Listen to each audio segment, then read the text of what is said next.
દેવભૂમિ દ્વારકા જિલ્લામાં સાર્વત્રિક વરસાદી માહોલ છે। કલ્યાણપુર, ખંભાળિયા, ભાણવડ, દ્વારકા તાલુકામાં વરસાદ છે। તાલુકા અને ગ્રામ્ય વિસ્તારોમાં વરસાદ, અનેક ગામોમાં બજારમાં પાણી વહેતા થયા। ખંભાળિયા તાલુકાના લાલપરડા, ભાળથર, લાલુકા, હંજડાપર સહિતના ગામડાઓમાં વરસાદથી ખેતરોમાં પાણી વહેતા થયા। કલ્યાણપુર પંથકના હરિપર, ખીરસરા સહિતના ગ્રામ્ય વિસ્તારમાં વરસાદ શરૂ થતા ખેડૂતોમાં ખુશી જોવા મળી। મગફળી, કપાસ અને સોયાબીનના પાકને ફાયદો થશે।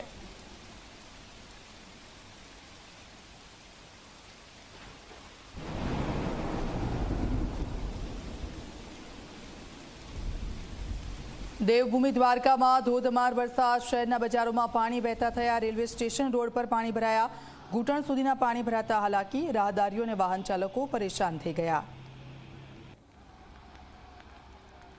હવામાન વિભાગની આગાહીને પગલે છે કે દ્વારકા જિલ્લાની અંદર છેલ્લા 4 કલાકની અંદર 6 ઇંચ જેટલો વરસાદ છે તે નોંધાઈ ચૂક્યો છે। હાલ મારી પાછળ જે દ્રશ્યો જોઈ શકો છો કે જે આ દ્વારકા રેલવે સ્ટેશનને જોડતો જે રોડ છે કે જ્યાં ઘૂંટણસમાં પાણી ભરાવાની સમસ્યા છે તે હજુ પણ છે તે યથાવત જોવા મળી રહી છે। લોકો હોય, પશુ હોય કે પંખી હોય, હાલ જોઈ શકાય છે કઈ રીતે આ લોકો અને પશુ છે તે આ વરસાદી જે માહોલ છે તેનો સામનો કરવા માટે છે તે મજબૂર બન્યા છે। સાથે જ આ રહેણાંક વિસ્તારો છે કે જ્યાં આ વરસાદી પાણી છે તે ફરી વળ્યા છે। જે રીતના વાત કરીએ તો દ્વારકાના ભદ્રકાળી ચોક વિસ્તાર છે કે જ્યાં જે ઘૂંટણસમાં પાણી ભરાવાની સમસ્યા ગત વર્ષે પણ હતી અને આજ વર્ષે પણ છે તે યથાવત છે તે જોવા મળી રહી છે। સાથે જ વાત કરીએ તો દ્વારકાના જે અનેક તાલુકા છે જેવા કે કલ્યાણપુર સહિતના જે ગામો છે કે જ્યાં વરસાદી માહોલ છે તે સર્જાયો છે। જ્યારે વાત કરીએ તો છેલ્લા 4 કલાકની અંદર છે તે વરસાદ છે તે મેઘમહેર તરીકે નહીં પરંતુ કહેર તરીકે છે તે વરસાવી રહ્યા છે। ત્યારે દ્વારકામાં છેલ્લા 4 કલાકની અંદર 4 ઇંચ જેટલો વરસાદ છે તે નોંધાઈ ચૂક્યો છે। તેજી પ્રકારની G24 કલાક દ્વારકા।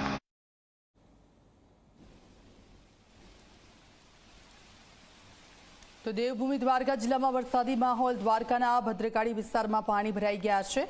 ધમાકેદાર વરસાદથી રસ્તા પર પાણી ભરાયા। અનેક નીચાણવાળા વિસ્તારોમાં પાણી ભરાતા મુશ્કેલી સર્જાય છે।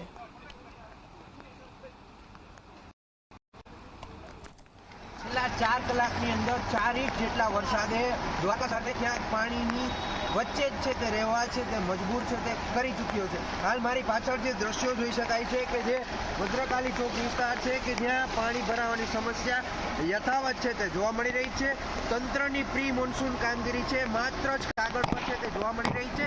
સાથે જ મોટા મોટા દાવો છે તે કરવામાં આવતા હતા, તેને લઈને દ્વારકાવાસીઓ છે તે પણ છે ક્યાંક છે તે મજબૂર છે તે જોવા મળી રહ્યા છે। સાથે લોકો છે કે જે આ મુખ્ય માર્ગ છે કે જે ગામને જોડતો એક મુખ્ય માર્ગ છે કે જ્યાં ઘૂંટણસમાં પાણી છે તે ભરાઈ ગયા છે અને સાથે જ હજુ પણ છે તે હવામાન વિભાગ દ્વારા છે તે વરસાદી એલર્ટ આપવામાં આવી છે અને લોકોને પણ છે તે આ મુશ્કેલીનો સામનો કરવા માટે છે તે તંત્ર છે તે મજબૂર છે તે થઈ ચૂક્યા છે। જયદીપ લાખાણી, G24 કલાક દ્વારકા।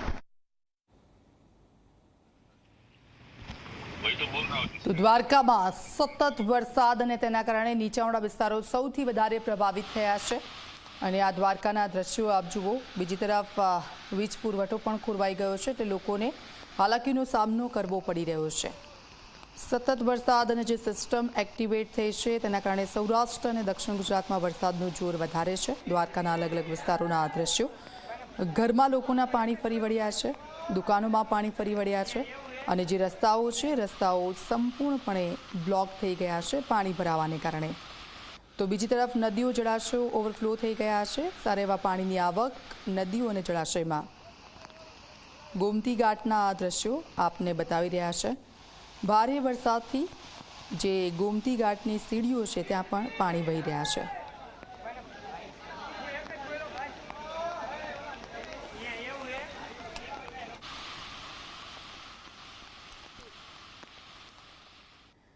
તો દ્વારકાના કલ્યાણપુરમાં ભારે વરસાદથી નદીમાં નવા નીર આવ્યા છે। કલ્યાણપુરની નદીઓ બંને કાંઠે વહી રહી છે।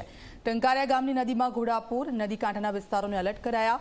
ઉપરવાસમાં વરસાદ વરસતા નવા નીરની આવક થઈ છે।